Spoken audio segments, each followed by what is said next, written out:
Bienvenidos y bienvenidas a Más allá del Kayfabe, la nueva serie del canal donde hablamos de hechos sobre el wrestling, pero que ocurrieron fuera de la lona. Para celebrar el estreno de esta serie tenemos un triple episodio sobre un tema que a mí personalmente me parece muy interesante y poco explorado en la comunidad. Y es que vamos a hablar de la relación entre la Yakuza y el wrestling. La mayoría habéis oído hablar de la Yakuza, esa famosa mafia japonesa, aunque sea a través de videojuegos, películas, incluso en Los Simpsons aparecen. Sabemos que estética social, de verdad, ese traje, esas gafas de sol, los tatuajes y por supuesto el hecho de que les falta medio dedo. Su influencia en el wrestling es innegable. Es tan obvio como que hay luchadores que han inspirado su estética y su gimmick en la Yakuza. El ejemplo más claro, Masahiro Chono, por supuesto. La Yakuza, sin embargo, no es que sea algo reciente. El origen como tal se remonta hasta el siglo XVIII, donde se popularizaron en Japón pequeños grupos de personas que viajaban de ciudad en ciudad organizando juegos de azar que se movían en un área, digamos, alegal y que se movían a su siguiente destino rápidamente para evitar ser perseguidos. Sin embargo, desde esas organizaciones a lo que encontramos hoy en día, hay un cambio, un crecimiento y una evolución enorme. A día de hoy se les sigue pudiendo vincular a veces con el juego, sobre todo con el tema de las pachinko. Pero más allá de ello, también son conocidos por la prostitución, la extorsión, los préstamos y las estafas. Pero no solo se dedican a temas ilegales, ¿eh? No os creéis esa imagen.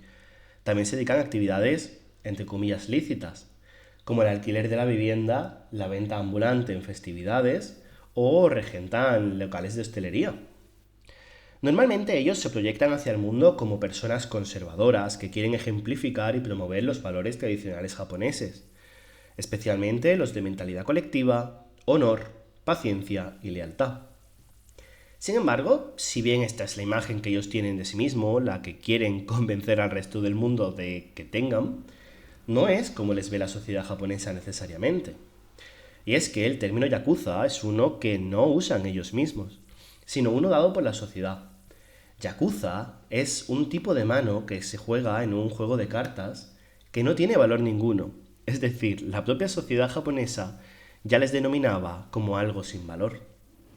Durante siglos se han movido de forma algo extraoficial a lo largo de todo Japón, pero desde inicios de este siglo han visto cómo su funcionamiento está siendo muy afectado por el hecho de que el gobierno, por primera vez en la historia, les ha denominado grupos violentos.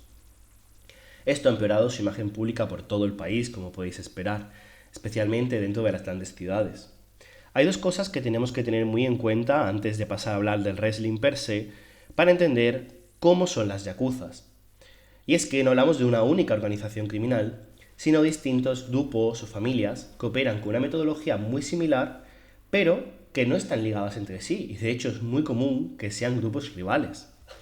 Por otra parte, tenemos que entender que son grupos que no se esconden. Sus negocios son públicos y reconocidos por la gente. De hecho, públicamente trabajan mucho en su imagen, colaboran con ONGs, dan dinero a los pobres, donan cuando hay catástrofes. De hecho, son tan claros y públicos que sus oficinas aparecen en Google Maps, es posible localizarlas. Entonces, entendemos que se han involucrado mucho en la sociedad japonesa, por supuesto también en los deportes. Los dos que más vinculación han visto, el sumo y el puroresu. Como hemos dicho, su actividad ha disminuido con los años, sobre todo desde que el gobierno no parece ser tan favorable hacia sus acciones, pero sobre todo en los 80 y 90 eran muy comunes dentro del mundo del wrestling. Una de las primeras personas en hablar del tema en Occidente fue Dutch Mantel. En una entrevista habló sobre su paso por Japón y dijo que claramente la Yakuza estaba metida en el wrestling y que todo el mundo sabía quiénes eran los miembros, que se paseaban por bambalinas con sus trajes negros, sus gafas de sol y por supuesto con ese medio dedo que les faltaba. En palabras de Toby Mantel, todos sabíamos quiénes eran y todos sabíamos a quiénes teníamos que evitar. Sin embargo, no todos los luchadores que pasaron por Japón consiguieron evitarlos. Tenemos un caso muy curioso como es el de Scott Norton, luchador que conoceréis por sus apariciones dentro de WCW y New Japan Pro Wrestling. Él tuvo un incidente como menos llamativo, que golpeó adrede a un miembro de la Yakuza que estaba en el público. Pero es que no es que fuese inmotivado este ataque, es que el miembro de la Yakuza le pellizcó un pezón sin motivo alguno. Entonces, Norton respondió con un golpe. Él pensó que no iba a haber ninguna consecuencia, pero a las 2 de la mañana alguien tocó en su puerta. Abrió la habitación de su hotel y encontró a un grupo de 7 u 8 miembros de la Yakuza. Estos le pidieron explicaciones por lo que había ocurrido. Norton, nervioso, narra cómo les contó tal cual había ocurrido. El otro chico le había pellizcado y él respondió con el golpe.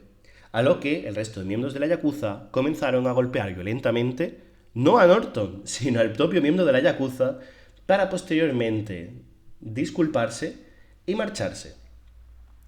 No todos los luchadores han tenido, digamos, actividades con ellos que hayan acabado sin daño. Tenemos otro caso que se dio en FMW, donde Sabu se enfrentaba contra Tiger Jeet Singh.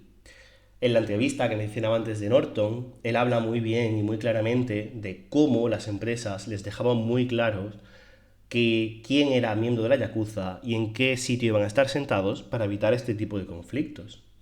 Pues bueno, la noche que Sabu se enfrentó a Tiger Jeet Singh, ya os digo que o la empresa no les dijo dónde se sentaban, o él se olvidó, porque Sabu saltó directamente contra ellos. Esto terminó mal, como podéis imaginar. Terminó con muchos miembros de la Yakuza persiguiendo hacia backstage a Sabu con armas en mano. Tuvo que intervenir el mismísimo Mike Awesome, agarrando a Sabu y encerrándose en una habitación donde, según el propio Awesome, estuvieron más de 2 horas encerrados mientras el dueño de la empresa, Tsushi Onita, negociaba cómo sacarlos de allí. Sin embargo, veis que historias hay muchas, pero hoy nos vamos a centrar en una de ellas, quizás en la más famosa y en la más importante. Y es que vamos a hablar de Ricky Dawson. Si no llegáis a saber quién es Dawson, pues tenéis que saber que probablemente sea el luchador más influyente dentro del wrestling japonés. Durante los años 50 y 60 se convirtió en el ídolo de toda la nación. Un luchador que representaba a Japón contra los Gaijin que intentaban conquistar al Puroresu. Y eso que él era coreano de nacimiento, pero públicamente no se hablaba de este hecho. A día de hoy puede sonar un poco estúpido este tipo de personajes, que bueno, también vivimos en México con Kanek. Pero en Japón, después de la Segunda Guerra Mundial, con ese sentimiento de resentimiento contra los extranjeros, ver a Ricky Dawson derrotando a Lou Thesz, a Bobo Brasil, a The Destroyer, a Killer Kowalski, a Fred Blassie, entre muchos otros, era motivo de orgullo para todo el país. No solamente fue influyente por su importancia en el ring, es que preparó y entrenó a la siguiente generación. Podemos destacar a 2 de esas personas que él entrenó, Antonio Inoki y Giant Baba, fundadores de New Japan Pro Wrestling y All Japan Pro Wrestling, sin los cuales no entenderíamos el wrestling japonés a día de hoy. Su muerte fue igual de legendaria que su legado, ya que llegó a manos de un miembro de la Yakuza. Ocurrió en un baño de una discoteca en 1963, cuando Dawson tenía tan solo 39 años de edad. Él había salido a beber, algo que según se cuenta era muy común en él. Existen varias versiones de la historia, y os voy a ofrecer las más llamativas y la que me parece la más realista. Una de ellas dice que el mafioso había pisado los zapatos de Ricky Dawson y este había actuado de forma violenta contra él, llevando a que el Yakuza se defendiese y acabase apuñalando al padre del Puroresu. Lo cierto es que Ricky Dawson tenía fama de ser una persona muy violenta, por lo que esta versión quizás sea la más creíble. Hay un par de versiones más de por qué ocurrió el ataque. Hay una versión que habla de un combate que había ocurrido casi una década antes entre Ricky Dawson y Masahiro Kimura. Kimura era un luchador de varias disciplinas que se encontraba haciendo pinitos en el mundo del wrestling. Durante el encuentro, Ricky Dawson le dio una fuerte patada legítima, toda una ofensa. El propio Kimura tenía muchos vínculos con la Yakuza. Según afirma en su propia autobiografía, esa noche tuvo que detener a una turba de 10 miembros de la Yakuza dispuestos a asesinar a Dawson. Pero la probabilidad de que casi una década después esto resurgiese y acabase con una venganza suena más a una leyenda urbana romántica que una posibilidad real. En el libro Shooters, escrito por Jonathan Snowden, el cual por cierto he podido leer gracias a un Alex, si no lo seguís en Twitter, de los mejores usuarios que tiene la comunidad de las mejores personas que hay dentro del wrestling en castellano, muy recomendable. En este libro, Snowden habla de que el grupo al que pertenecía el agresor de Ricky Dawson tenía un contrato para gestionar las máquinas expendedoras en los shows de wrestling que ocurriesen en Tokio. Sin embargo, la empresa había decidido cambiar el contrato. Se lo había quitado a esta familia y se lo había dado a otra que le ofrecía condiciones más beneficiosas. Según Snowden, este mafioso, enfadado por lo que había ocurrido, fue motivado a perseguir a Ricky Dawson hasta el bar y apuñalarlo como acto de venganza por ese contrato perdido.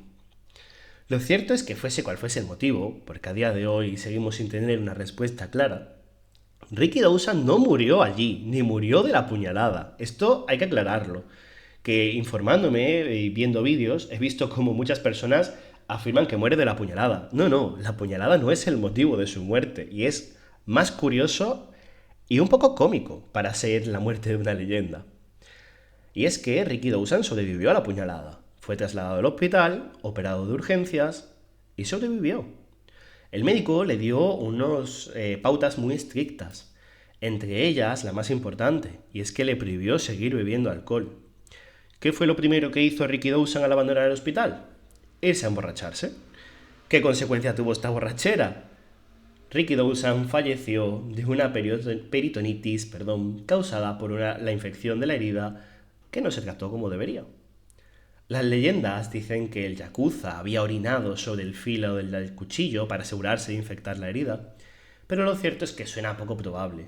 De hecho, el mismísimo agresor, junto con el líder de su familia, fueron en persona a visitar a Ricky Dawson después del incidente y se disculparon tanto con él como su mujer y le desearon una pronta recuperación. Por lo que asumir que quizás haya ese nivel de maldad detrás de esta historia puede sonar un poco extraño.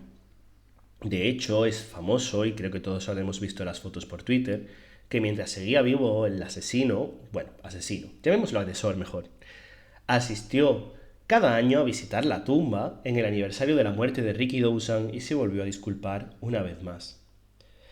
Este es el primero de los 3 casos que vamos a comentar en el canal de vinculación entre la yakuza y el wrestling.